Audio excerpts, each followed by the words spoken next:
Now, when you were being your cleric, I was playing a mage, and unlike the cleric, all of the mage roles are pretty much of a single type. You are a ranged DPS caster.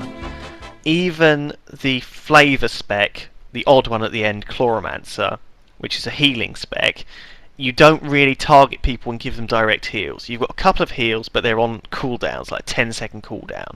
So you're not really targeting group members. No, it sort of it reminded me of the battle priest in Warhammer, in that you deal damage and that heals people around you for like tiny amounts. I might as well just go into it now. I mean, Pyromancer, we did it through the dungeon, didn't we? And effectively what you're doing is dealing damage and it's healing your party, like a Shadow Priest using Vampiric Embrace if you've played WoW. There is actually a kind of a Beacon of Light style ability that you put on your main tank, and he receives a large extra bonus from your heals. And certain nukes that you have, so you have a spell that does damage, but at the same time it will heal the target of your beacon for a certain amount. So that's kind of your main heal on the main tank. So actually it does stand alone as a competent healing class. However, all the other lines are pretty exclusively to do with DPS. Pyromancer is very much like a fire wizard in WoW. You have a lot of very interesting abilities. You've got Blink, you've got a living bomb, sort of a cooling down thing that does damage after a certain amount of time and explodes. You've got this thing where you put down a ground of power on yourself. You throw out fireballs, you've got Fire Blast, you've got Pyro Blast, which takes a long time to cast. You've got various things like a Dragon's Breath thing, which flames in front of you. It's very familiar to the WoW Fire Wizard. You don't even need a flint and steel to do any of that. Hand in hand is Stormcaller, which is a little bit like an elemental shaman in that it's lightning based rather than fire. It focuses a little bit more on slowing and a little bit more on crowd control than direct damage, where fire was. And then you've got two fairly interesting lines which gel quite well together. You've got Warlock, which is very much like a Warlock in WoW, whereby you just have a whole load of dots and different life tap abilities to keep yourself alive. And Necromancer. Necromancer has these various undead pets that get more powerful. I think there's about 5 or 6 to choose from when you get a bit higher in level, and you can upgrade them, and you can focus quite hard on making your pet more tanky or more damagey. I think you can even have caster pets, so they can stand at range with you and cast your dots. It also supports Warlock. These two go together quite well because they obviously boost each other's damage, and it's a very fun class to play and very, very powerful. If you go into PvP and just stack all your dots up on someone, you've got like 6 dots ticking on them, they're just going to die horribly. Oh my god. Yeah. There is another pet tree, which is a very good choice early on, Elementalist, where you get various elemental pets. At the start you get an Earth Elemental, which is a very good tanking pet. So what most people would do is they'd take Elementalist just for the extra pet if they're not playing a Necromancer. And then that pet will function as a tank or a little bit of aggro at the start. It does get into quite a nice line later on. You get air elementals that cast, and it has got a few interesting abilities on its own, but I think it's designed as more of a secondary spec. Another spec which is definitely designed as more of a secondary one is Arthain. Now this is more of a supporting role and would go quite well as a secondary to Pyromancer.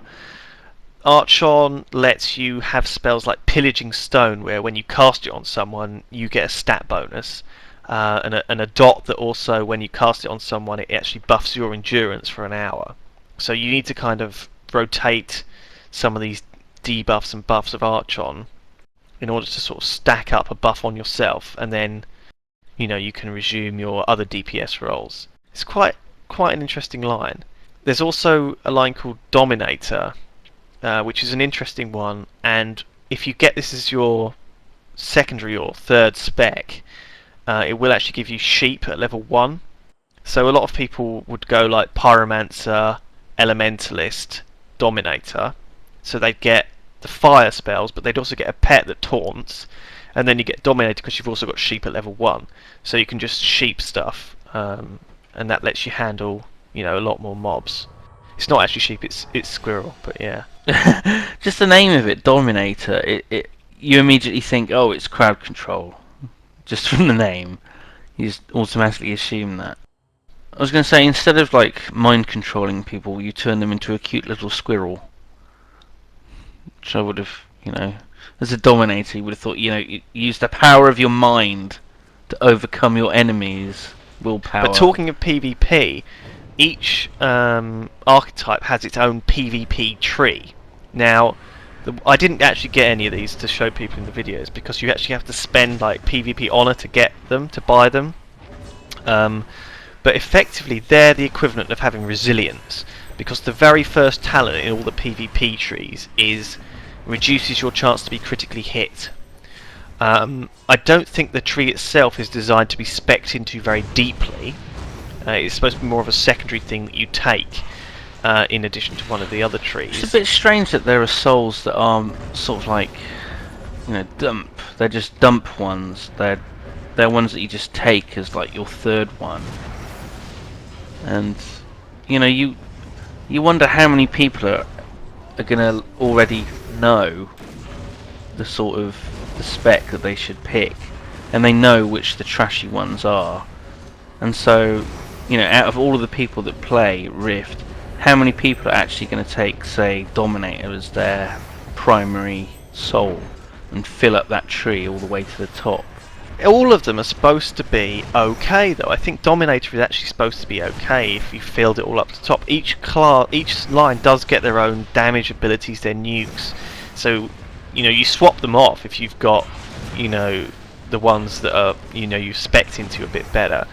But for example, with Dominator you get a Frostbolt, and with Pyromancer you get a Fireball. And they do the same thing, but if you're more spec'd in the Pyro line, the Fireball will be more powerful. So you'd have that on your hotbar instead. So I mean, you could conceivably go up to the top in any line and be effective. But this is a new game. I think a lot of people haven't really calculated or done all the theorycraft to figure out which things are overpowered or underpowered. And I think it'll take a little while. I'll take your word for that, because I trust you.